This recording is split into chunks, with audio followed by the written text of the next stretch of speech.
ওই দুইটার সাথে আপনার কি সম্পর্ক? ও গু খাচ্ছে, সামনে গিয়ে এরকম গুয়ের দলা আছে, খাবেন আপনি? না, এটা তো আমি আপনাদের মতো লোকেদের কারণে আমরা যারা সাধারণ বাইক চালাই প্রতিদিন এদের কাছে অপমানিত। কেন ভাই?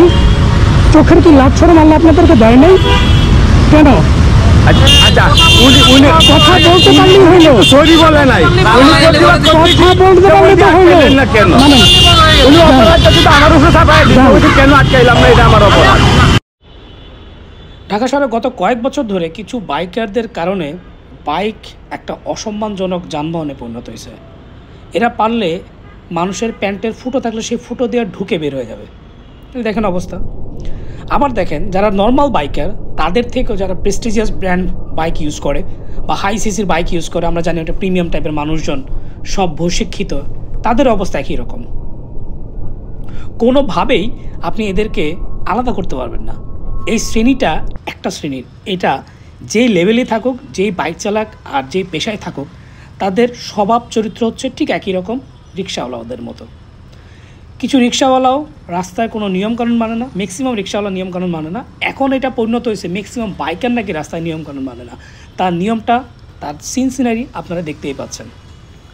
এরা নিজেদেরকে সবচেয়ে দামি মানুষ মনে করে, তাই তারা রাস্তা রেখে ফুটপাতে সবার উপর দিয়ে উঠে চলে যাবে, মানুষকে ধাক্কায় চলে যাবে, কেউ না শুনলে তাকে হর্ন দিবে। মানে বিরক্তির একটা লিমিটেশন থাকে, সেই লিমিটেশন বা সেই লিমিটটা তারা ক্রস করে ফেলেছে। এরকম বাইকারদের কারণে প্রতিনিয়ত আমরা সাধারণ বাইক যারা চালাই তারা কিন্তু অসম্মানিত হচ্ছি। আজকে সহ প্রতিদিন ঢাকা শহরের সব রাস্তার এরকম কমন চিত্র। সেই সমস্ত বাইকাররা নিজেদেরকে মনে করে ফুটপাতে চড়বে এবং অন্য কেউ ধাক্কায় ফুটপাতে উঠায় দিবে।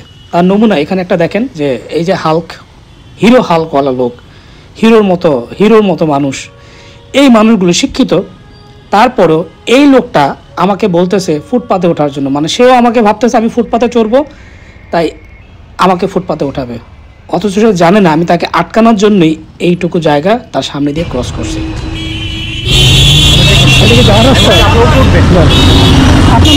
ভাবার দরকার নাই তো। এই যে দেখেন, চোখের সামনে একটা লোককে লজ্জা দেওয়ার পরে আমার ডানে বামে সব উঠে যাচ্ছে ফুটপাতে। মানে এরা কি জন্মগতভাবে ফুটপাতের মানে অধিকার প্রাপ্ত? মানে এরা ফুটপাতে চলে মানুষের রাস্তা দিয়ে, মানে বলা কোনো ভাষা নাই। ইভেন এমনকি এদেরকে যদি কেউ প্রতিবাদ করে তাহলে এদের উপরে তার তেড়ে আসে। মানে ওই লোক কেন প্রতিবাদ করবে, ওই লোক ফুটপাতে কেন তাকে আটকাবে, এই জন্য প্রতিবাদও করে তারা। আজকে তার একটা নমুনা দেখেন।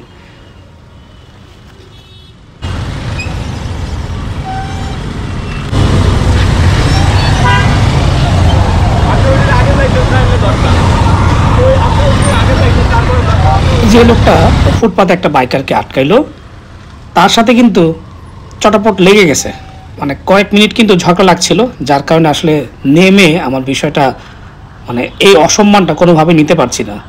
তাই আজকে এই ধরনের বাইকাররে কি পরিমাণ অসম্মান করতে হয় তার নমুনা দেখবেন। জীবনে এই ভিডিও দেখার পরে কেউ যদি রাস্তায় রেখে ফুটপাতে এভাবে বাইক চালায় তাহলে জীবনের জন্য শিক্ষা হয়।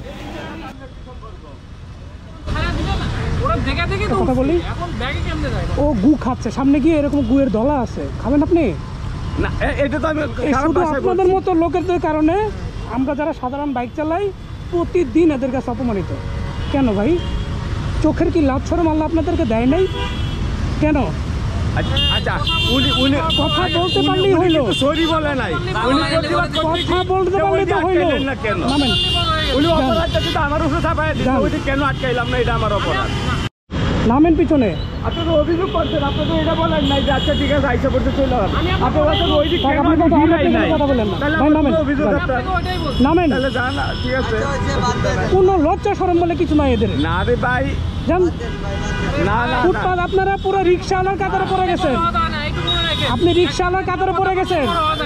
অবশ্যই কথা বললেই বড় হবে, কারণ আপনাদের সাথে কথা বলে লাভ নেই তো, কারণ আপনারা কোনোদিনও মানুষ হবেন না, আপনারা কোনোদিনও মানুষ হবেন না। মানুষ হলে তো রাস্তায় আছি, তাই ফুটপাতে যায়নি। নামেন, পিছন দিয়ে নামেন, পিছন দিয়ে নামেন, যান পিছন দিয়ে নামেন। পিছন দিয়ে নামেন, যান না। এটা হচ্ছে ওনার গ্রামের বাড়ির উঠান, নেমে যাবে।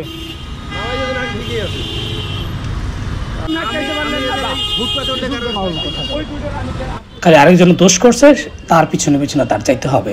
সামনে মানুষ গু খাইছে, এই সমস্ত বাইকারদের সামনে গিয়ে গু খাইতে হবে এক পোটলা, ফাজিল কোথাকার।